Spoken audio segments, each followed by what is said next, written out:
Taste of Dragons Gaming Podcast. We eat sandwiches and play games. Taste of Dragons Gaming Podcast. A podcast for everyone's taste. Hello, everyone, and welcome to yet another episode of Taste of Dragons, the Toddcast, the video game podcast that all you post-credit scene watchers listen to. This week, you know what? We're going to be doing something different, y'all. I know. We're going to be doing something different. But we're going to have a very special episode for y'all this week. A bonus? A bonus episode. Ooh. So you know what? As always, my name is Brian. My name is Troy. I'm Amanda. I'm Lewis. I'm Hassel. And I'm Joe. And we also have a very special guest. The one, the only. I know her as Genevieve. You all know her as Genevieve, but her name is actually Genevieve. Yes, so excited. Singer, podcaster, Hassel, you got to introduce Genevieve to us over the summer, and we've just fallen in love with you in the chats on Twitch, and it's just been a gem of our weeks. And you also are part of an awesome podcast, the Diner Coffee Pod, which I learned a lot about octopi. Yes, yeah. Oh my goodness. It's a podcast where me and my longtime friend Katie Verdi, we just kind of nerd out about mostly science stuff, but also we've talked about why we do citations certain way, whether or not Dumbledore is a Dumbledore. Zombie apocalypse. Zombie prep apocalypse, packs. yeah. And we're going to be starting our second season soon. So I'm excited to be here, you guys. Thank you for having me on. Thank you. Yeah, thank you for joining us. And if you guys want to tune into her podcast, we'll put a link to her podcast in our description. That way, we'll make it easier for you guys. Thank you. I'm so excited to be here. Welcome to Long-time the listener, Thunderdome. first-time caller. Genevieve of the Genevieve of the Week, Genevieve. That's right. Yeah. Yes. World famous. My fame precedes Podcast me. fame. Yeah, I'm so excited to be here, guys. Thank you for having me on. Well, thanks for joining us. And you know what else is very special about this week? We are all in person. Including Hassel and Genevieve, who are coming from New Jersey. Y'all, Oh yeah. just for this podcast. That is it. There's the only so much reason. eye contact happening right now. So much eye contact. it feels And so I good. am definitely not wearing a Hawaiian shirt because I'm on vacation. Definitely not. Not what you would do. I, however, am. I feel like the listeners can feel that. And that's important. Oh, It's absolutely. important. It's extremely important, y'all. And I mean, man, I can't believe it. We're all together. Yeah. We're all trying not to still talk in the microphone and look at each other while not messing it up. It's amazing. We're professionals, though, so, like, we got it. We got it. Like, Yeah. we're right. We got it. But this means we can like talk over each other a little more, Yeah. like humans do sometimes. If you could not, that would be awesome. Right. Don't do that though. We can do it, but don't. Right. Thank you, producer Joe. Thank you so much. That's right. thank you. We can no longer blame it on a second delay. Yep. Right. Anymore. It's cool after such a long time having everyone at the table again in person, and it's Yeah. also cool having this amount of people on a podcast, which we haven't done in a good while. Very What are we long at, time. 7 right now. There's 7 right now. And as Y'all. Hassel would say, we are vaxxed and waxed. Wax Okay. and wax, baby. Oh yeah. My eyebrows are on fleek, as Oh, I said yeah. 3 years ago. Hot boy summer. Wait. Hop. When I said What? wait, wax, you did your eyebrows instead? I did. Yeah. I did. Oh, I did. man. I went too far, y'all. Oh, God. So do smooth. you. So smooth. Amazingly yeah. smooth. Yeah, I think 7 people. This is officially a party. So welcome everyone to the party, to the That's Taste right. of Dragon Season 2 party. This is the after party. If last week was the finale, this is a little after party. We're gonna- Yeah. This is the after credits scene. Exactly. There you Oh, go. I see Yeah. what you did. Get it? Get it? You ready for an Gotcha. hour-long stinger? Enjoy. You're welcome, y'all. But you Oh, know, yeah. I will still start this episode off with a question. Ooh. Okay. So, question of the week. Professor Oak comes up and lets you choose any Pokemon ever as your Pokemon, but you can never catch another one again, and it won't fight. You know, it just be your friend. It's just going to hang out. Alright. You know, Okay. So like how I wish Pokemon is. exactly. So what are y'all going to go with? For myself, I'm going to go with Vanillite, which is a 1.5 foot tall ice cream cone. Are you gonna gonna eat the eat? Pokemon? No. Having an ice cream cone as your best friend? Lewis, he's gonna eat his He's totally going to eat that Pokemon. 100%. First chance. Wait, but like in lore, does Vanillite melt? No. No. Vanillite's a Pokemon. So- man. Does it taste like? Vanilla is not really ice cream then. No. It just Well, looks like it ice looks cream. like If ice you if you lick Vanillite, does it taste like ice cream? That's a question for Right. the guy that created Vanillite and Pokemon. I feel know like you're- yes. I know you're saying Vanillite, but it sounds like you're saying Vanilla Ice. And I can't get that out of my head. I don't Hey. want Vanilla Ice as my Pokemon. No, I'm sorry. He'll fix up my home. That'll be nice, but no, it's not worth it. Oh, is he now like a interior? Yeah, he Yeah. flips houses. Oh, wait, really? Yeah. Wait, in this Whoa. case, what is Vanilla Ice's evolution? Is it like Kid Rock? Ooh. No. Vanilla Ice is the final Yeah, no, evolution. there's Yeah, one okay. and only. Kid Rock Yeah. is... Got it. Final form. But what are you guys thinking about choosing to be your best friend Pokemon?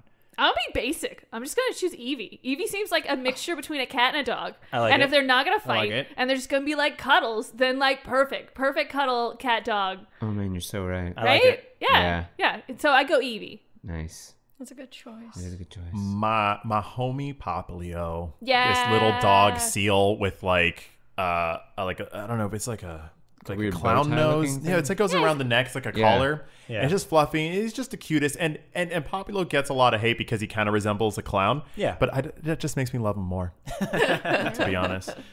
I would go straight to Farfetched. Yeah. I Yes. would Oh, live with a Farfetch'd following me around with a leak. I wouldn't have Mm-hmm. to do anything but give somebody the eyes, and then he would give him the eyes, and then he would pop him with a leak. 'Cause That's my best yeah. friend. You would That's have my best friend. You have a best friend and a bodyguard. Right? And right. something to eat, a snack. But Whoa, why whoa, are no! you... Why talking about the leak. Not the Pokemon. Brian, I don't want to eat that either. He Brian. hit people with it.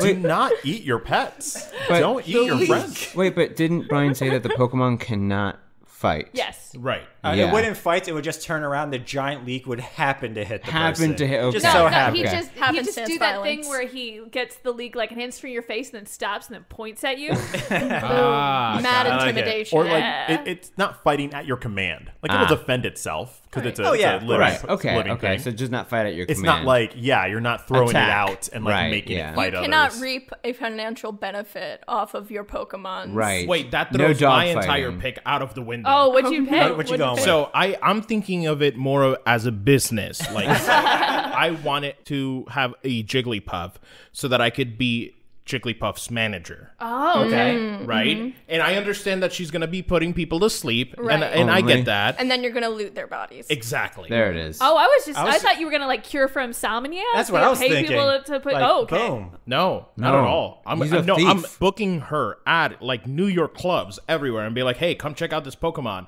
People are gonna come by. They're gonna fall asleep. I'm gonna loot their body. I'm gonna be rich." I don't like this idea. I'm not on board with this company. You do not get my investment money. I need to take it You, back. you don't he's- want to just choose Meowth that can literally like create Make coins money? out of thin air, gold No. coins. No, too easy. No. Too easy. Too easy. I Well, and respect also that. it's like Inflation. the No Face from Spirited Away. It's like Oh, yeah. he can create coins, but can he spend them? Oh, like leprechaun gold, where Right. they Yeah. exist and then they go What's away. the cost? You know? Yeah. For- Also, what if gold like depreciates value? Like all of that stuff is gone. Yeah, the robbing people cost. doesn't appreciate value. You know what doesn't depreciate value? Talent. And Jigglypuff's got it. In spades. Jigglypuff is talented. So, okay. So for me, I've always loved Vulpix. Yeah. Vulpix has always been, and actually Vulpix and Ninetales, Yeah. but like I've always loved Vulpix, and I feel like as a pet would be. I don't really want to think of her as being useful, but like, listen, if there is a need to make a fire somewhere, I'm covered. But mostly, I think Vulpix is just super, super cute. She'd be good for winter cuddles because I feel like she'd be very warm, being a Yeah. fire type. Oh yeah. Yeah, a little I like warm it. little one. So yeah, That's awesome. Vulpix. What about you, Lewis? I think I'd like to use a Pokemon or choose a Pokemon that would, I don't know, help me get around. So either a Pokemon that has surf or a Pokemon that I could just literally ride on land.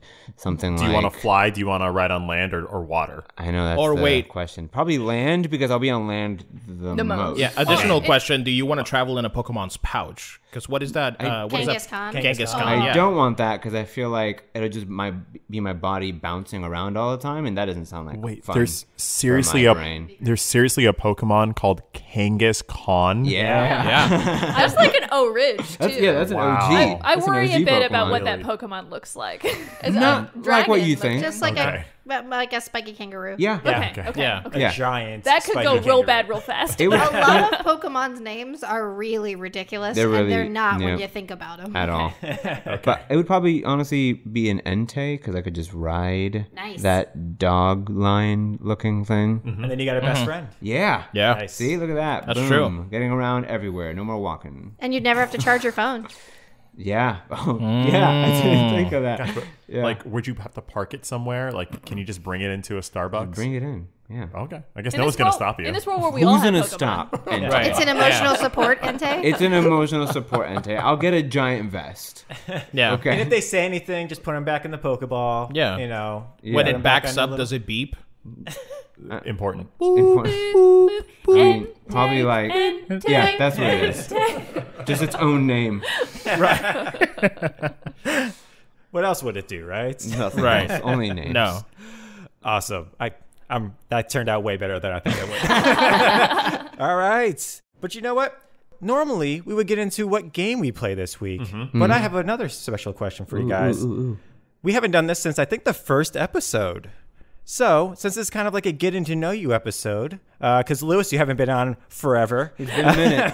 It's been a minute. I don't even know you anymore, I man. know. I've changed. I don't play video games. Your hair's Hello. much longer now. It is. What if your It's opinions super are long. different? I know. Now I love turn-based games. Wow, look Only. at that. Whoa. Oh, Does it still bother you when like a character's like mouth doesn't match the voice? Nope. I only play it if they don't match. and only pixel art. Only pixel art. I shouldn't be able to see where their mouth is. I don't think this is Lewis. I think this is Lois. What's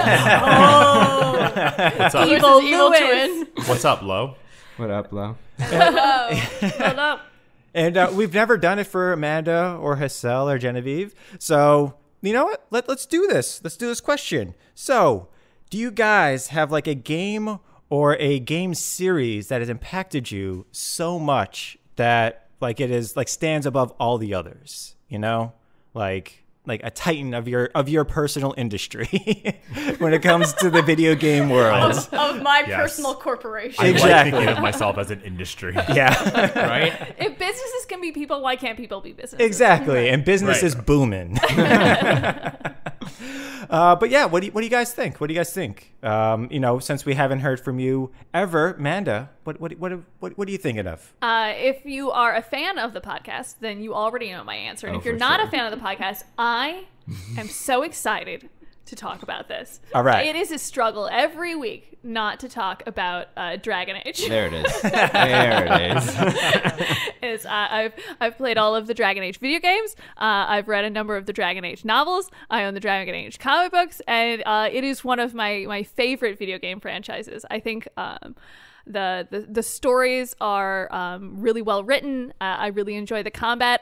I know this is controversial. I even enjoyed Dragon Age 2. Don't at me. The Dragon You can't Age be a fan of community. Varric and not like Dragon Age 2. I'm sorry. It's fair. But it's probably the characters that do it for me. They do. It's the same team that does Mass Effect, and the characters are so well written. Especially like the romances and the male characters. I like everything about it. That's really difficult to talk about. But one of the things I think they do very well is I feel like either they understand women or they have women on staff so that their female characters feel a little bit more realistic. And when you have relationships, even if they're not like romantic relationships, even if you just have friendships with characters, that the interactions with them feel better than a lot of other Like games. more natural. They just, Yeah. it was one of the first games that I had played where you could, one, even choose to be a female character. And if you were, like, the conversations meant something to me. Gotcha. And it's fantastic. The next one's coming out, and I'm going to talk about it, like, forever. Yeah, I Very had never excited. played a Dragon Age game before, and when Dragon Age Inquisition, the third game, came out, your passion for it made me get into that game, and it wasn't just I'm going to play this third game. Like I went and watched full playthroughs of those first two games, made decisions, did research. I felt like I was back in college or something. Like that's how seriously I was taking it, taking notes and everything, and I had to do a little test before I could get into Dragon Age 3 to like bring all of my information and save file things over, which is a great addition.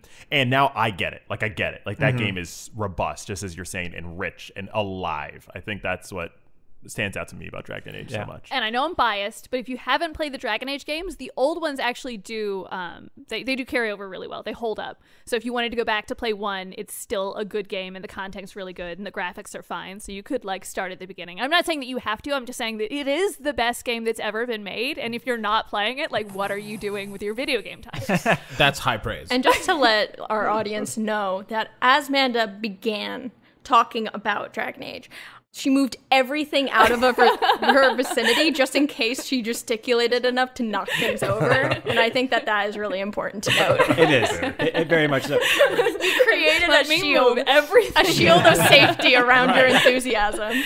That is Mando of the future realizing that Mando of the past has knocked over many a drink. And slammed many a table while talking about Dragon Age. But what is your favorite Dragon Age from the franchise? Inquisition. Inquisition. It's the newest one. I It's was the gonna longest say, one. It has really good characters. They get better, I feel like, every time they make a game. Yeah. My favorite character, though, would probably be Alistair. Nice. And what is Alistair's deal? Why does that one, you gravitate to that one the most? One, I think they did something really unique with him, at least when the game came out, is he was like, he was a romanceable character, but he was also rather innocent. Okay. It was in the age where like the main character was always like this dark brooding guy, or the Sure, guy that was has like, some I don't really edge. care about you, and like the lady follows him around desperate. He was like someone who was like vulnerable and sensitive, and they did a really good job of writing him. Okay. I've talked about this moment on the podcast before, but there was a scene where you get to make a choice, and I did not anticipate how the choice would turn out. I'm not this person, but he looked at me after I had made a choice and said, of anyone, I thought that you would understand. And I stopped, turned off the game, restarted it because I was actually like very upset. He shamed you into restarting the game. But that's how much That's I amazing. cared about Yeah, this yeah. character. Was Yeah. just like, I've disappointed you so much, and I can't live with myself, and I must change this. Yeah, you did something you That's could never amazing. do in real life. You started over when you realized, oh, Yes. yeah, that's awesome. In my defense, I didn't think that he wanted to be king. I thought he wanted to not be king, and then by not supporting him, he would get to live his own life. Yeah. I didn't realize that he secretly wanted to be king, and he wasn't really talking about it. I think he could have been better at communicating, and it's not really my fault. He could have But been. I love that you're still processing this. That was what? We're going through this grieving process all That was- Right, That yeah. game's like 12 years older or 12 years ago. Yeah, or yeah. something? It's been a It while. is. You're like, where's your "Just Can't Wait to Be King" song, man? Come on, give me something. But I think that just speaks to the quality of the game, is that he was a complex person, and I didn't feel like he wouldn't have said that. Yeah. Having that moment felt very real. Both of the endings. Yeah, great. Then what about you, Troy? I for the longest time, like my favorite franchise was Legend of Zelda, and my favorite game was Link to the Past because it was just the first game I got to feel like I was part of a different world. Yeah. But that has changed since then, and it was up Dun, until dun, about dun. 4 years ago when a game came out that is a game in a genre that I would never play. I was just not interested in this type of platform, and it has literally changed my entire gaming perspective, and it is 2016's Overwatch. Yeah. The There it big is. team-based multiplayer first-person shooter. I'm not a Weird. first-person shooter guy. I like the indie games. I like the story-driven games. I like the choose your own adventure You stuff. like the Cry games. I like the cry games, and this, and I remember when I got introduced to Overwatch, a friend of mine, my roommate at the time, they were like, "Hey, I want to play this first-person shooter. I think you'll like it." And I'm like, "Get out of here! Nope, not my bag." And just watch this video on YouTube, and it was a short of this scientist anthropomorphic ape. And it was like this really touching, like Pixar-esque little tale. It was like 5 minutes long. It showed the origin of the story and then a moment in this character's life where he really had to struggle and make choices. And after 5 minutes, I was like teary-eyed and hooked. And I was like, what is this game? This is not just a first-person shooter. What's going on? And then once I got into it, I played it like I would any other game. Just gave it its rounds, had some fun. And then I was like, all right, I'll have fun and move on. I have not moved on. Yeah. Every single one of these characters, and there's like 20 characters right now, has a very interesting story that is supplemented by out-of-game material and media, whether it's comic books or shorts or short stories. And then on top of that, the gameplay is one of those never-ending games. It's not a game you beat. It's not a game that you will see credits. And I find myself going into these different matches and just loving the game design, what the developers have put into this game to allow me and my friends to work together and solve problems on the fly and laugh and rib each other and just have like really unique moments that feel new every time I play. And I can't believe that I've played probably thousands of hours of this game. I say probably, but it's not probably. I have, and still it feels fresh every time I play. I remember when you started playing because they were describing the game to you, and it's like it's a first-person shooter, and you're like, I don't know, maybe I'll try it. And he was like, "What's the story like?" And there is no story. Yeah. And for Troy to play a game that was like, "Oh, there isn't nothing," and it was like, "What do you mean? What's the point of playing if there is no story?" And that definitely is something that makes Overwatch unique in that the story you get out of the game. You get it on the internet. You get it on YouTube, which is just very different. It was clever. It was a great way to just consume a product because I felt like it was everywhere. It wasn't just in like my PlayStation. Yeah, they took what could have been just, generic characters like most of these games are. They just throw a whole bunch of different unique characters into a game and then, all right, make your own story. They actually put the time in and did all of this. And I think that got a lot of people to play. I know I got Joe involved in it because I showed her the shorts. Right. I showed her one of them. And then I was like, hey, I'm buying tickets to a movie theater because they're doing an Overwatch event before it comes out. It was so And they cool. showed all of their shorts that they ever made, or up to that point, point, because it was right before it released. And so they showed all of those. And I think it was like, 20 minutes long. They did like 4 or 5 of them. And then they actually had the developers on talking about the game.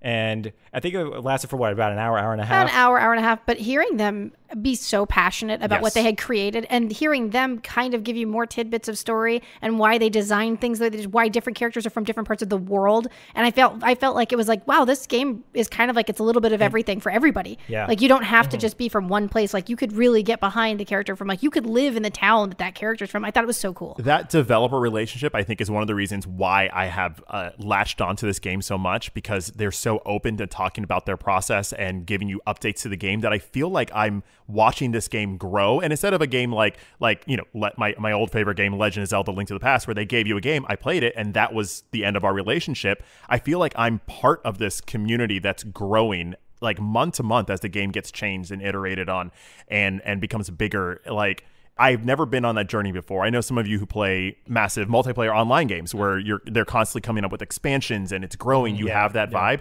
I've never experienced that before Overwatch, and it's alive. Yeah. It feels like it's constantly changing and growing, and like I don't see myself stopping. No, especially now with Overwatch 2 coming out. Come on. Right, exactly. I'm just hooked, and I get to hang out with friends. My roommate, who I talked about, who showed me this, he moved away to New York, and like we were like besties. Like he was in my wedding, right to my left. And the fact that he can move away and we still have this thing that we can both play 2 to 3 times a week, at that time, is just wonderful. It's just a lovely platform to continue friendships. It is. And then not just that, also we all have our own, individual friend groups, but we realize that each one of our friend groups has people in it that play this game. Right. And so we have an Overwatch chat that we just include new people in on, and now those people become friends with everybody else. And it's wild. Right. Like we met somebody in Philadelphia, literally met somebody from Philadelphia. And now we talk to them daily. Not weekly. Yeah. Weekly, not daily. So. Yeah.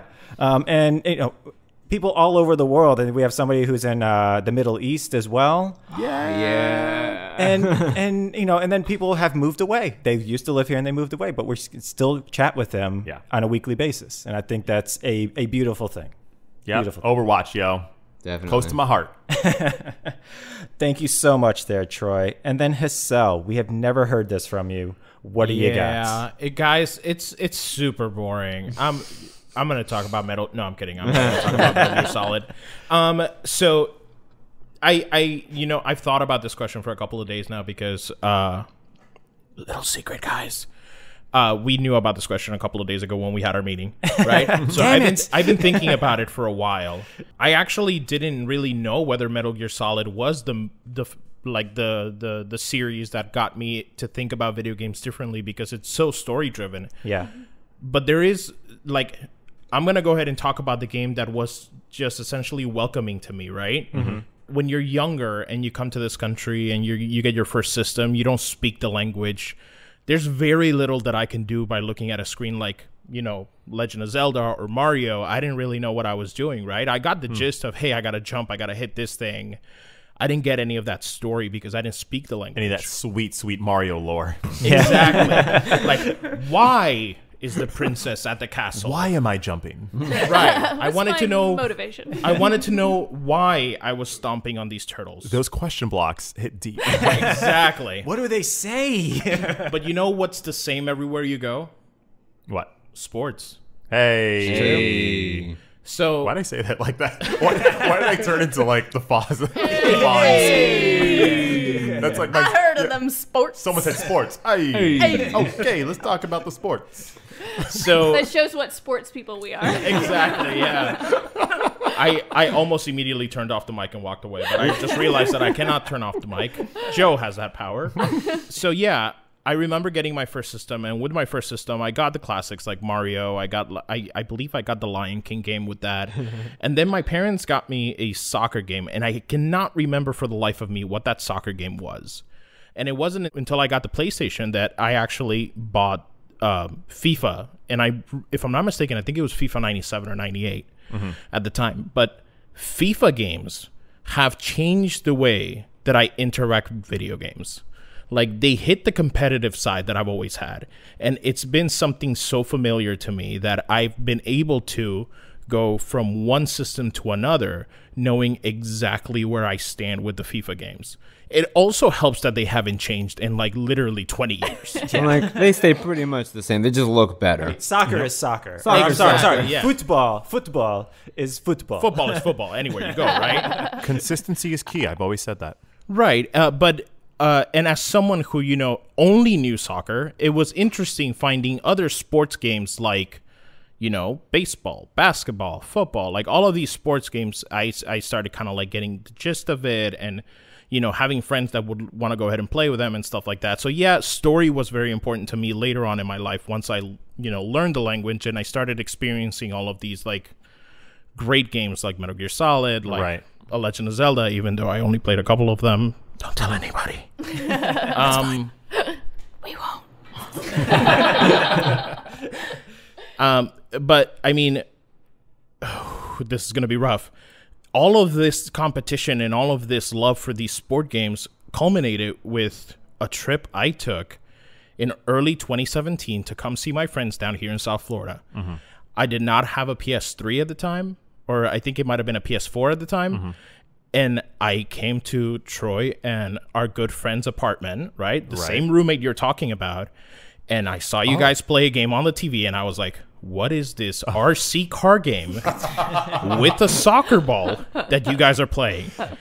And so nonchalantly, you guys go, it's Rocket League. You've never played it? And I go, no.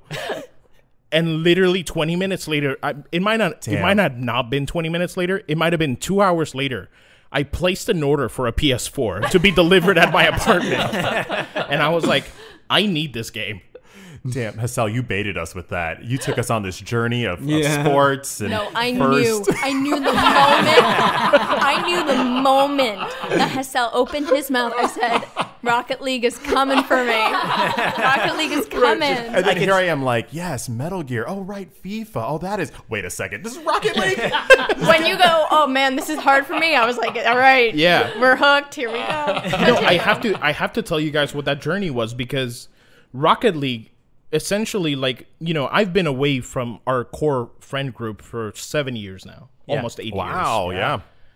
And if there is one thing that has kind of like kept, our friendships going, have been video games. So we're talking about Rocket League, we're talking about Animal Crossing, we're talking about all of these games that I've been able to connect with you guys on. It's a passion that we can both engage in. Yeah. Absolutely. Yeah. And it's a passion where I am got really good at it. I have no idea how, but I got really good at it. And it's that Because you play it. All the time.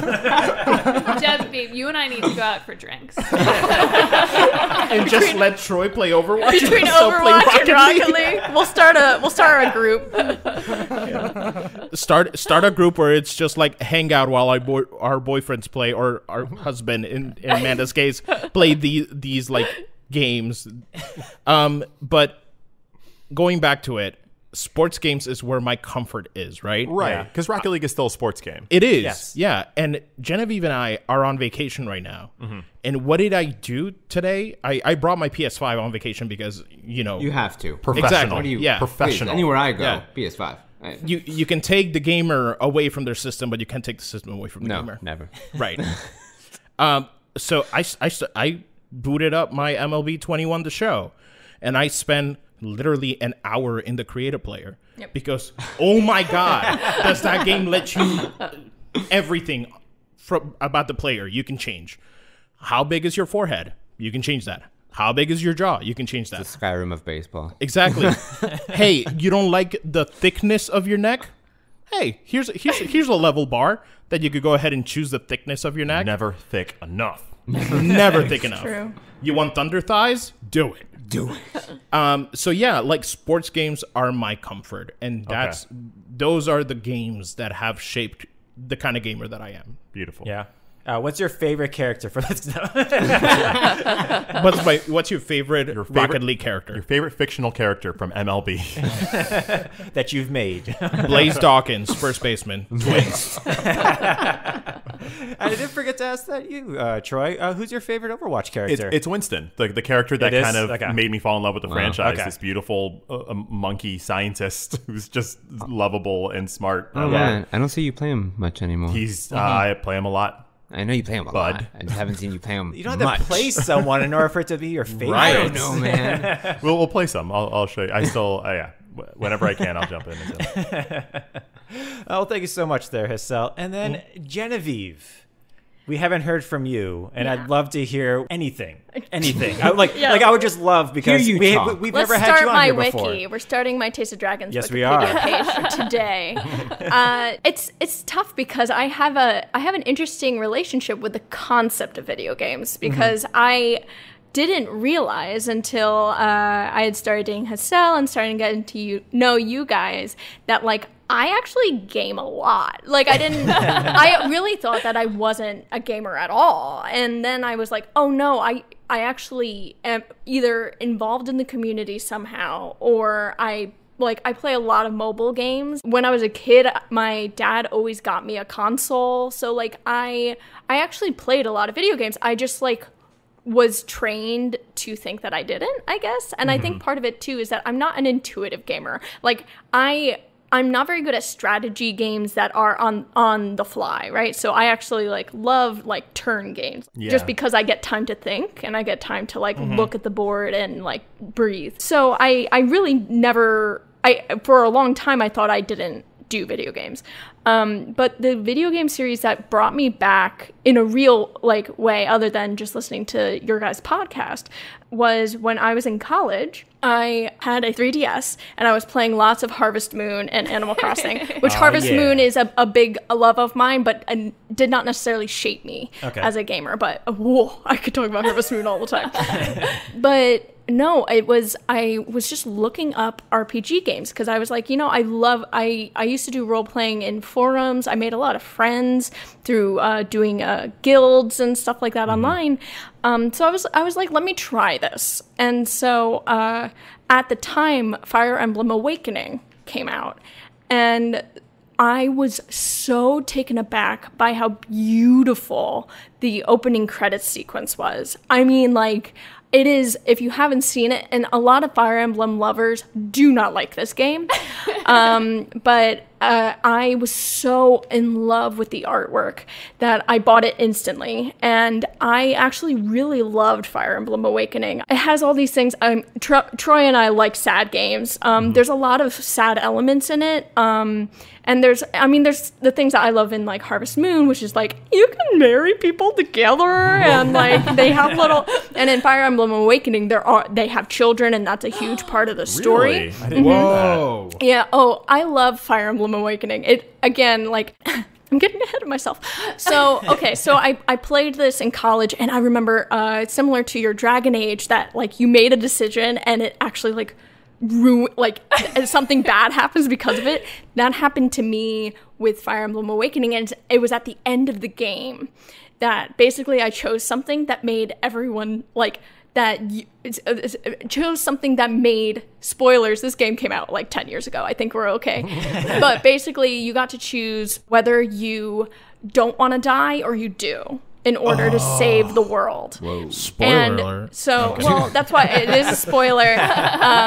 But basically, I chose, well, I'll kill myself in order to save the planet, the world, and it's not a happy ending. Like, you would think, then everyone's okay. No, like, basically, if you choose not to kill yourself, like, they figure it out. Like, oh no! Like it maybe, which teaches you, hey, rely on your friends. Like, rely, you don't have to take everything on yourself. Not all on you.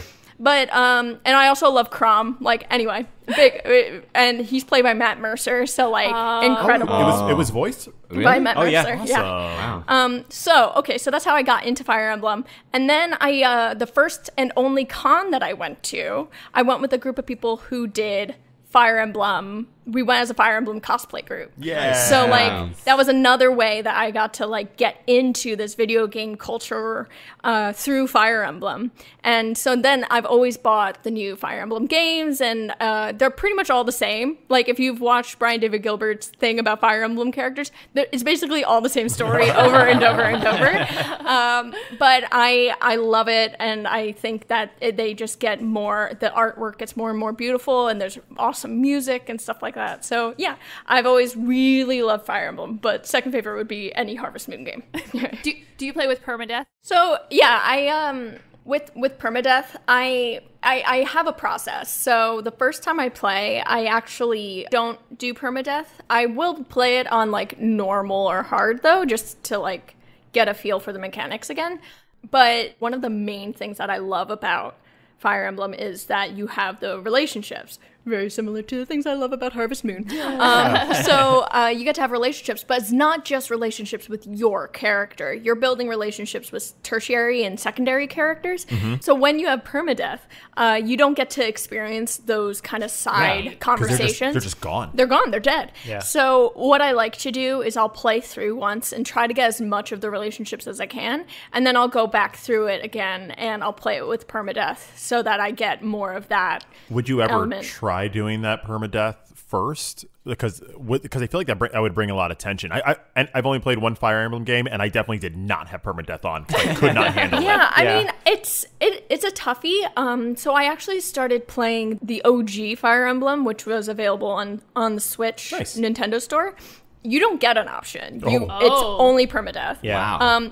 And actually, what is so fun about it is that you actually have to have some characters die in order to get other ones. Oh. So you actually go, okay, I have like 4 Cavaliers. Yeah. I'm going to get rid of 2. So you just like let them die. There's no like, hey, here's your pension, here's your They retirement have money. To die. They have Here's to your die in nest order for egg. it to Thank you happen. for your time. Exactly. Gosh. So like, yeah, you have to they have to die in order for you to get other go characters. look over that bush over there. Yeah. Here's your retirement plan. It's a coffin. And it doesn't even, sometimes it doesn't even matter who dies. Like there was this one, and she wasn't really that great of a character. It was just that in order to get another character later, you needed her. So the Cain and Abel have been in almost every iteration of the game. I just killed Abel. I think I kill Abel all the time, to be honest. Classic. Classic. Biblical. I like being biblical, yeah. I like I'm an a lore girl ableist. at heart, you know. But yeah, so I started playing that. It's not... I am definitely a graphics girl. Like, I love seeing really pretty, like, cutscenes. Me too. Sure Yeah, thing. so that can be that's the challenging part of the original Fire Emblems. And I used to know a guy who, like, was really into the original ones, and I would play them to, like, be like, oh, friendship.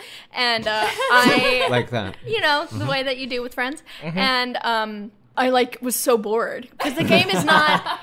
And he was like, oh, but it's like, you know, it's like real government and politics and stuff like that. I'm like, no.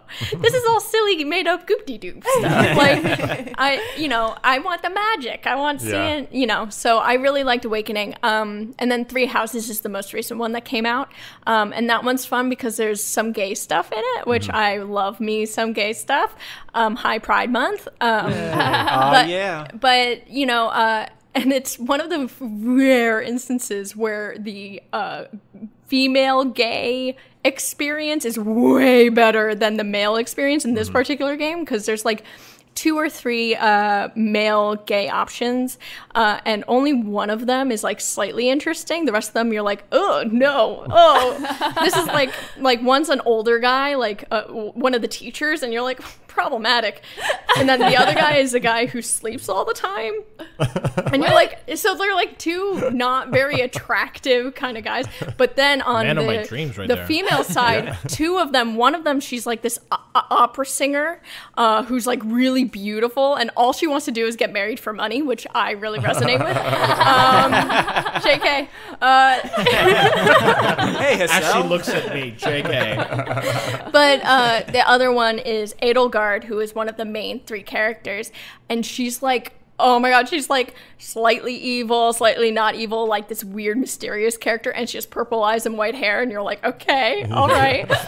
So she like, carries a giant battle axe. oh, and she's just like the Perfect. coolest character. the best character. Yeah, absolutely, by far. So so that's really fun too, is that like as they're trying to navigate and they being like the video game industry, especially in Japan, trying to navigate like including LGBTQ anything into their media, Fire Emblem's always kind of been like on the edge of trying to do it. So so Fire Emblem is mine. Okay, and then what's your favorite character? I think is it Crumb, or who's your favorite character in Fire Emblems? My favorite character and the one that I cosplayed as is Anna, who is the merchant who sometimes you can play as her, and she's always like trying to make a deal. Like, she's always like, I'm gonna make money, and like you can marry her. I don't know if you can marry her in Three Houses. I think that's like a special thing that you have to do. But if on Awakening, I think you can marry her, and it's literally like, she's like, I just love money. Money's great. Money. And you're like, and then you get married, and that's it. That's really great. So yeah, Anna, I think, is my favorite one. Awesome. All right. And then, you know what? I'll go next. Everybody knows what it is. It's Final Fantasy. Like, let's just get it out of the way. What? I know. No way. Everybody's mind is blown. It's so unique and different. It is. Listen, I've been studying, okay? This is what everybody likes. That's the one with all the Disney characters, right? Yes. Perfect. That's the Brian, one. I do have to let you know that I did have one Final Fantasy game. It was Final Fantasy VII. Yeah. Apparently one of the best ones. It is. And I had lent it to my neighbor, Okay. who moved to Florida with it. Oh. And so I never played it. It's one of the only reasons why we're here. Yeah, so Brian, I have a Hunting it question down. for you. Do you We're know hunting someone it by down. the name of Seth? Guess what? Brian, did you used to live next door to Genevieve? Did you change your name and your identity? I mean, what was that, Pepper? Yeah. I'm sad you didn't get to play Final Fantasy VII, because yes, that is my favorite of all of them. Final Fantasy VII, and actually Final Fantasy VII Remake is, especially where it's going, is a very close second at this point. Those games, shaped me. I've talked about it, I think, on so many of these different episodes. Probably like half as many as Dragon Age, but I've got Literally twice as many. I mean, like, I don't mention Dragon Age nearly as much as he talks about Final Fantasy. But I've actually played them all. I've enjoyed every single one of them, all the way from 1 to Final Fantasy 15. They all have their own unique combat system, their own unique side mechanics, their own unique characters, and even the ones that kind of show up in multiple games, like Sid. There's a Sid in every single Final Fantasy game, but they're all different. Some of them are main characters, some of them are tertiary characters, some of them are throwaway characters. And I love what they do with it and where they take it. Even the ones that I didn't play when it first came out, Final Fantasy 12, just because I didn't like the systems. That one I went back and I played last year or 2 years ago, and that one I enjoyed the heck out of the second time around. It's still not my favorite one, but I still enjoyed it a lot more than I did the first time around.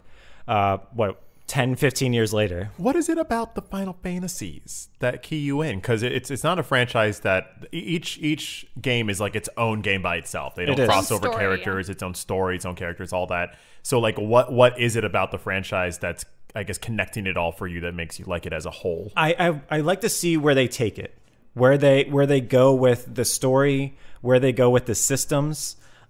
Just because no two systems are the same in any of them. And so I like seeing that. And I also like seeing where they push the boundaries, because every single one of them pushes the boundaries as far as graphics go, as far as something you've never even seen before in a video game. And that's why I keep coming back to them. Even Final Fantasy 15, which is beautiful. It has new things. You can teleport all over the place, which is extremely weird. And it was, real-time combat for the most part. But you have teleportation and a car?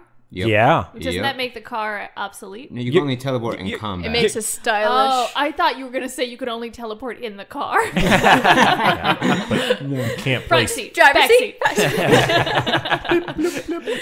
Hey, listen, your best friends can't do it, and that's all about the journey with your best friends. All right. Yeah, and the car's got sweet tunes. It's a bro. It does. It's a bro game. It's an absolute bro game. But yeah, I love all of them, and especially Final Fantasy VII. Growing up, like many people, many fellow nerds out there grew up with this game, and it was the first 3D Final Fantasy, and it had just the right amount of story, the angst, the characters, the way that they all looked. They all had a unique spin on all of their characters as well. And I love that for us, Brian, when that game came out, we were like teenagers. Yes. So the idea that we were all unwrapping this super convoluted story that no one could understand except anyone else who was playing this game was something that kind of made friendships by itself. And also the fact that this is, before internet as we know it today, where there were mysteries about the game that you had to talk to your friends about. I went to this part of the world and I found this ruby red dragon, or I went over to this side and I found this power up. Like, you just didn't know these things, and we kind of relied on each other to figure this out, which was also a great moment in time for Final Fantasy VII for me. Oh yeah. Even if you bought the guide itself had things in it that were either wrong or they just didn't have everything in it. Get your money back. Yeah. If memory serves me right, it was ill-translated as well. Like yes. the translation Final was Fantasy like, VII itself, the translation was all done by one person who had like 6 weeks to do all of this. Okay. Holy. That is a And moment. I guarantee you they were an intern. That's a moment in gaming history I would like to revisit on a future episode. Geez. Yeah, I think somebody on Kotaku, I forget what his name is, he did a huge deep dive because he's bilingual, he's Japanese, English, and he went through like so much of it. I think he did like 7 or 6, I think it probably was 7 because that makes sense, like hour-long things on it. And it was just explaining the differences between the two. And you would just never realize it if you didn't know. Because one guy was doing the translation. Yeah. That's why. Yeah. It's just like good enough. Next page, But yeah, Final Fantasy is my jam. Wait, I have an important question. Yes.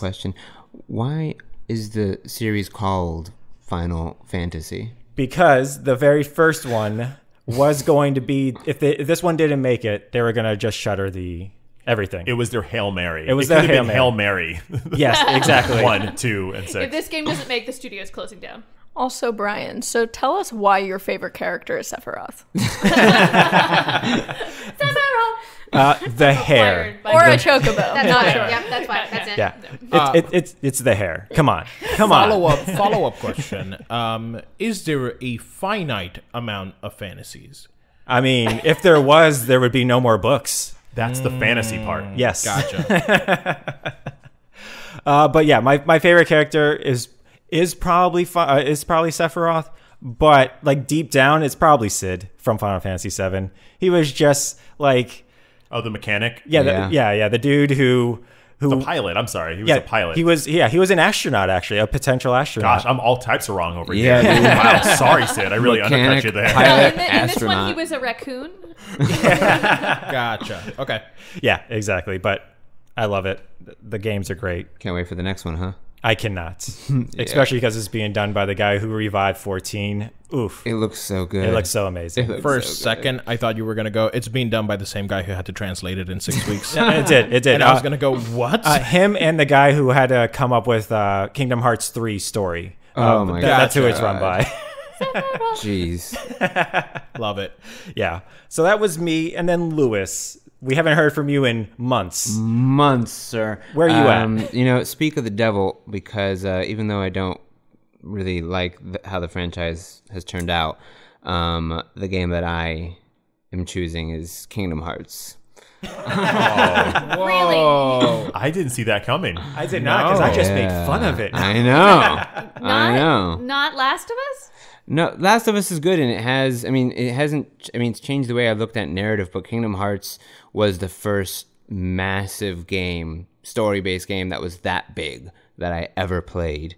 And I had never played I guess technically I have, because the majority of Nintendo 64 games are Japanese, but I'd never played a Japanese role-playing game, which Kingdom Hearts is. Yeah. I think, right? Am I right? Oh, yeah. No, Cool. it's as Japanese RPG as you can get. Yes.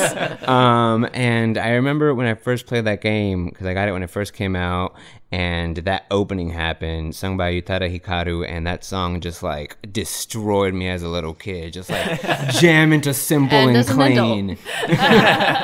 Just jam into simple and clean. Like, oh my God, look at those graphics. I'd never seen graphics that look like that, because I'd never touched Final Fantasy in any way. So for me, this was like my Final Fantasy. I'm like, I've never seen a game that looks like people. What is this people game? Super. It was very convoluted. The story was all over the place, but I understood it for the most part. And then with Kingdom Hearts 2, I still understood it for the most part.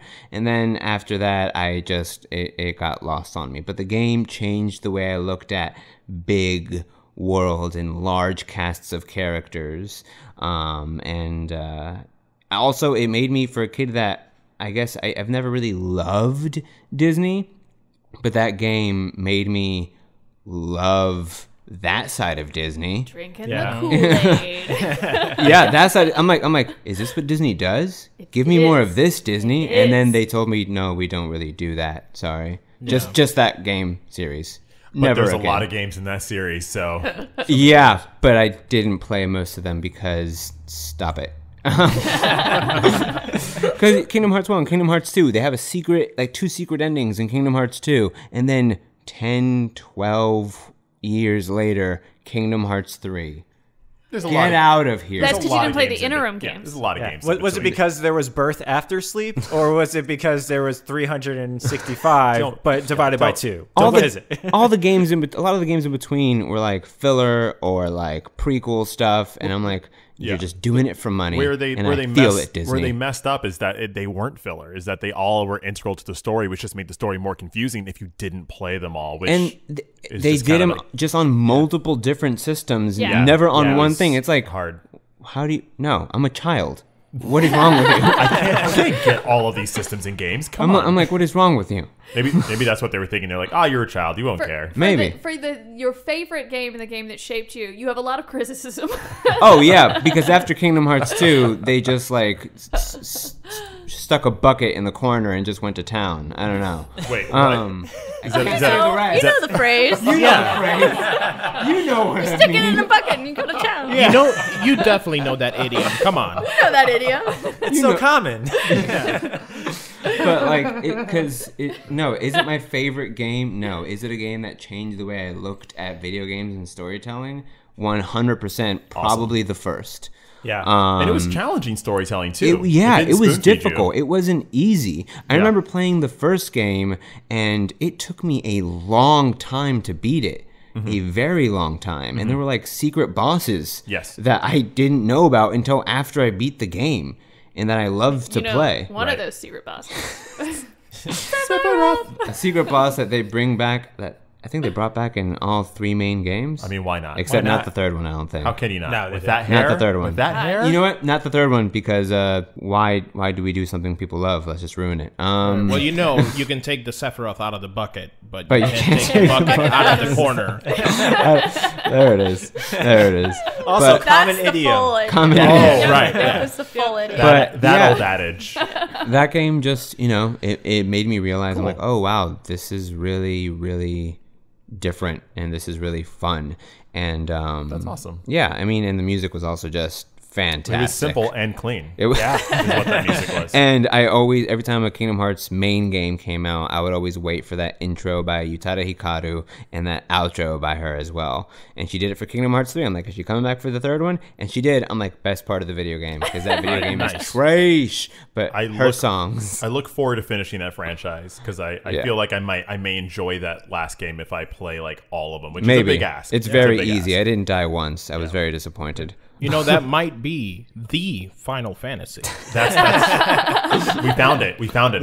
We did. It was there the whole time. I think we might have found it, guys. But There's so many games. Troy's Kingdom Hearts journey, I think, started in like the second half of 2019. That's fact. That is a fact. Yeah, it is. And it still hasn't finished. Nope. Yeah, I burned out. It was too much Kingdom Hearts too quickly. Yeah. They made a mistake, and they made Kingdom too too many furious. games. Yeah. That's Too actually many games in one story. That was also one of the franchise games in it. Kingdom Hearts to Kingdom to Furious. Exactly. I thought you meant So- Kingdom Hearts too many games. Yeah. So many. I heard That's that. when I you heard. realize all of it is happening on Dwayne "The Rock" Johnson's eyeball. Yeah. Oh yeah. I heard that Yeah. one's about family though. So just, yeah. The first one about family. Always. Well, but one parent has to die because it's Disney. Oh right. That is true, yeah. Well, Most actually, likely the mom. I don't know. typically. I think all the like kid characters in that game were orphans because They started off clean. Like they didn't even, never saw parents around, and they got to chill on an island, like a far away. They just didn't want any baggage. It's that you know? creative process. It's like if they're is. orphans, you don't have to worry about. Yeah. But they where never they're mentioned going And they as already orphans have or- depth because they already have tragedy. They never mentioned they were orphans. I just assumed because never saw parents and they were taken away, and no one ever goes. No, Sora's mom exists. What? She goes. They reference her in the beginning.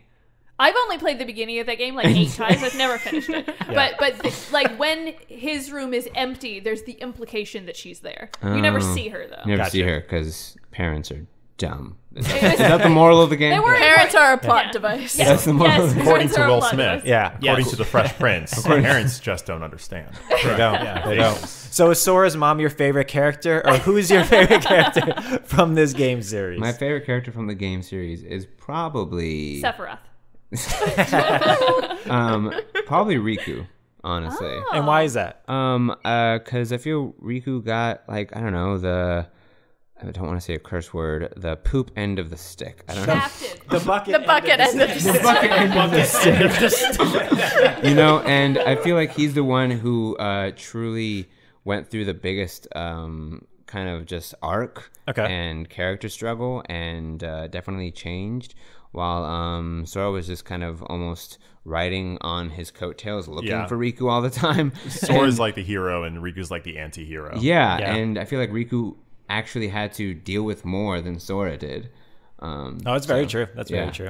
If you play all the filler games, you get even more of Riku. If you Yeah, just but- let me know. I have a game that I borrowed from you that you can borrow from me. Oh yeah, you did. And I never played that. If you want. I'm like, I have all the in-betweens. I just I also have a Wikipedia that you could read. There's also a YouTube video that I can watch. I also have 30,000 words of a fan fiction about that you could read. No, I'm kidding. About Riku and Sora's relationship. Yep. And Sephiroth's hair. And Sephiroth's hair in the And the background. bucket. And the bucket, of course. Yeah. Awesome. And then finally, Joe, I saved you because, we know what it is. We know what it is. What do you think it is? It's got to be the doctor. Can we say it? It's got to be Dr. the doctor. Mario? Yeah, that's right. Yes. I don't know how to explain how I like endless games and how they just really make me happy, never having an ending and being able to just continually do things that look like math over and over and over. Statistically trying to find ways to make more points faster so I can get to a higher level at the end of something so I can tap 3 little letters into it and be like, hey, that's my high score. There's not a lot to it. I don't know how to explain it. I just love endless games. What do you like more, the classic Dr. Mario or the new Dr. Mario? Okay, so my actual favorite Dr. Mario game is in WarioWare because it actually saves your high scores appropriately for as long as that cartridge is alive. The original Dr. Mario games never saved your high scores. really? You turn the game off, they're gone. It's gone. Wow. So Live in the moment. right. And you know the phrase, no clout, we out. That's Damn right. Damn right. Facts. But I really like endless games that are strategic and math-filled, but they're simplistic enough to continue doing them without having to think much. It sounds silly, but I love Mrs. Pac-Man as well. That game is one of those, like, someday I'll get to the 256 kill screen kind of a thing, and that'll be my end game. I'll never have to play the game again. But I really like to strategically just break things and destroy. I love Tetris. I played Tetris like there was no tomorrow. So I anything where you can just sit there and lose hours just enjoying watching things get mapped out. Do you remember when you saw that Dr. Mario was like beating out these other high score games? Like you play Tetris, right? And Pac-Man. What was it like? No, Dr. Mario is the one you keep coming back to. I was on a plane to Japan, Oh. and I had my brand new micro Game Boy with me. And I had a copy of WarioWare, and I popped that sucker in there, and I was like, yeah, you know what? I could sit here and play Dr. Mario for a little while. I'll play the rest of the WarioWare games in there too. I brought Pac-Man. I have Pokemon Pinball, which is also another game I could lose hours to. You were prepped. I was ready. This is a 12-hour flight. I'm ready. Smart. But this is like a half hour. I'm thinking like Dr. Mario is going to last a little while. The Game Boy Micro never dies. Don't get me wrong. Like that, I don't think I'd had to charge that thing all year still. I'm ready. WarioWare is in the thing pops up in it, and I'm like, yeah, I pick out Dr. Wario, which is the name of what it is, the joke version of it in WarioWare. And then about 8 hours went by. What? Yeah. They turned I the kept lights off looking in the over to place. Joe. People are and she's- sleeping, and I have got this tiny little Game Boy Micro just sitting in front of my face. 8 hours. And in case you're wondering, the Game Boy Micro, the screen is only like 1.5 inches, It's like tiny. diagonally. It's like it is. It is tiny. It fits in your bucket. It's like no bigger than a Nokia 8260. Like it's a tiny thing. That's remarkable. And it was just trying to beat your score. It was just going and going and going and like I love it. I think probably I spent 2 hours playing the same. Like it never dying. Like and I'll start from 0 and then I'll just go. And see how far you Just see can how go. far I can get. Usually, if I goof up around 17, it's because I got greedy and I decided I was going to chance it and wait for the right brick to drop down, and then it'll like make 8 of them go. Usually, around 8 strategic steps is where like I get a little greedy and then I'll lose, but then I'll start over and then. So I do have a follow-up question.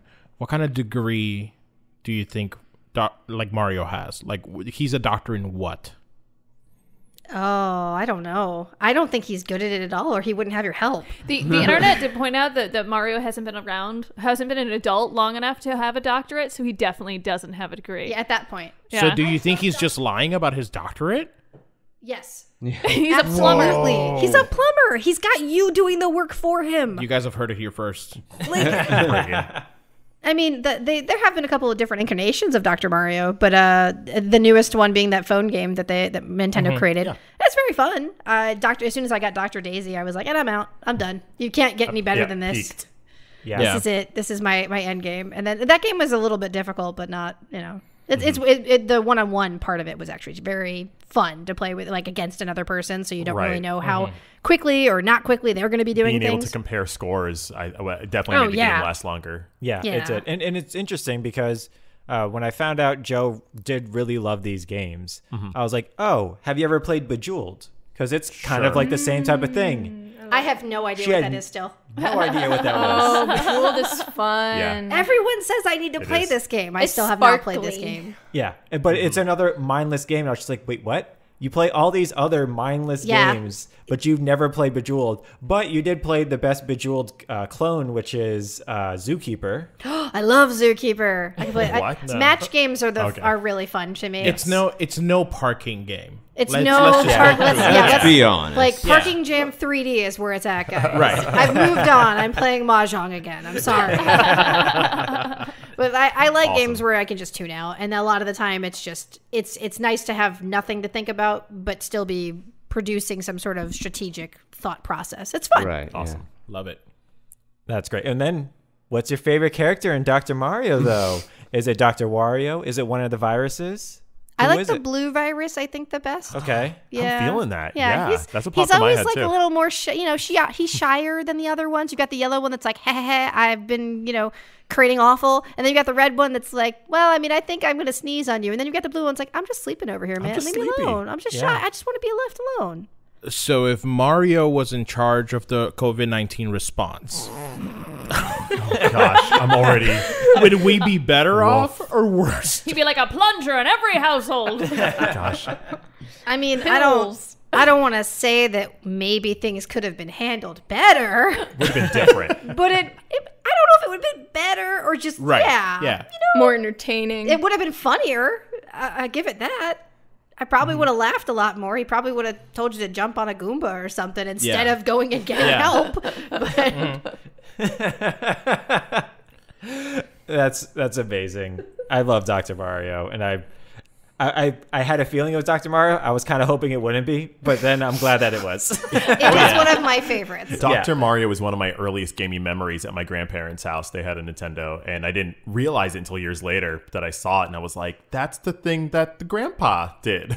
And it was 100% Dr. Mario. I would like to point out that we have 3 couples on the podcast, and every single couple has a game that one partner likes and the other partner hates because that one partner likes it so much. It's like a gaming couple dynamic. Dr. Mario is the only video game that my mother's ever played. Really? She has good taste. She absolutely hates everything else because it makes her dizzy. She tried playing Halo with my brother when he first got the game, no. and it was the funniest thing because all you would see on her screen was sky. Yep. That's fair. That's That it. sounds accurate. No shame there. She couldn't get like the whole looking around thing. The dual analog is lot. hard to jump Look, into. lot. It is. yeah, It definitely your is. mom doesn't sound like she's that far off. Look, okay, I Yeah. tried to play Halo once too. Once and only once. and let me tell you what, our friend, he brought over his Xbox. I was like, no, the controller's too big. He goes, no, they made new ones. You want to play Halo with me? I'm like, no, I really don't. I don't do first person shooters. He brings the thing over. He is so excited. He is so happy. He's like, we're gonna do this thing. It's gonna be great. And I'm gonna make you enjoy this game. I'm like, cool, give me that controller. Let's do this. He had to stop standing in front of me because you could friendly fire someone.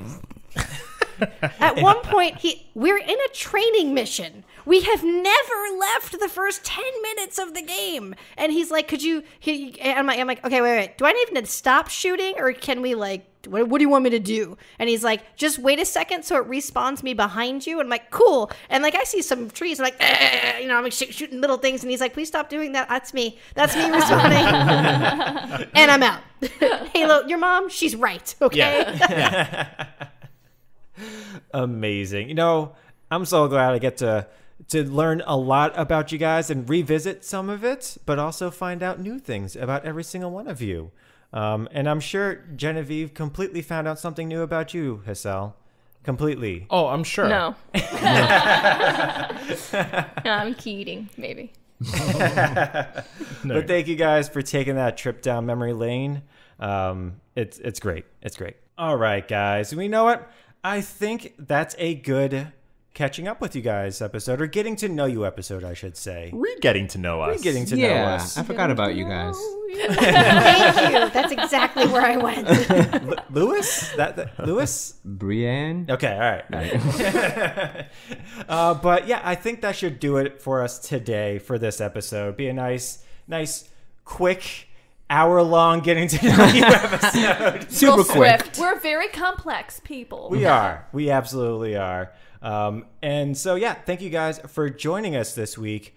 But unfortunately, though, that is the end of this week's episode, though. Ba-bum, ba-bum. Wow.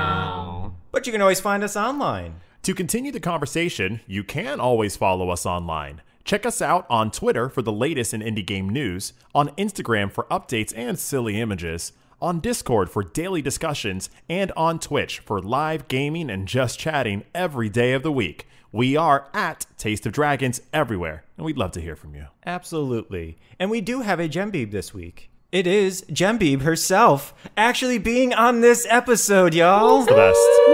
Our comment of the week is everything that Genevieve said today. Exactly. Absolutely. Done. Yeah. That's you. exactly Thank what you. it is. So thank you guys for joining us, for being with us, driving down, taking the time. We're all together. I can't believe it still. It's amazing. But yeah, that will do it for this week's episode. As always, my name is Brian. My name is Troy. Amanda. I'm Lewis. I'm Hassel. I'm Genevieve. And I'm Joe. And we are... The Taste of Dragons. Have a great week, everyone. We're back. We're back. did it. Welcome back. You are here this time. I can't just turn the screen off. Now get out of my room. Taste of Dragons Gaming Podcast, a podcast for everyone's taste.